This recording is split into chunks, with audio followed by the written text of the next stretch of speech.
C'est l'histoire d'une amitié entre passionnés. Au début du mois, Sophie Bien-Aimée et ses écuyères ont dû quitter le musée vivant du cheval de Chantilly en raison de travaux qui s'y déroulent actuellement.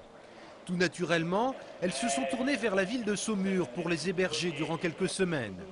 Les 30 chevaux et leurs cavalières naviguent donc entre l'école d'application de l'arme blindée cavalerie et l'école nationale d'équitation. Saumur et porte vraiment bien son nom de capitale du cheval où tout est fait pour bien accueillir les chevaux et leurs cavaliers.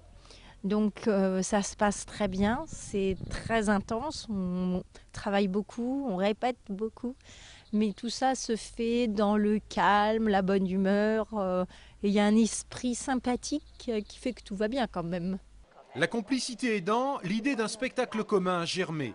Les écuyères du musée vivant de Chantilly proposant de conjuguer leurs talents avec ceux du cadre noir de Saumur. Ce matin, tous les cavaliers s'étaient donné rendez-vous dans le grand manège de l'École nationale d'équitation pour une ultime répétition.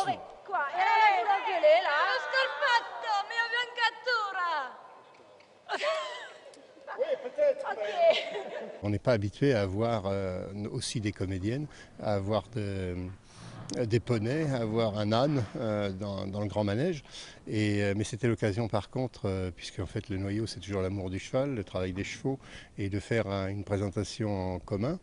Et le numéro, la prestation de Sophie Bien-Aimée et de ses écuyères se prêtait, s'accordait tout à fait avec le numéro d'obstacle qu'on présente lors des galas.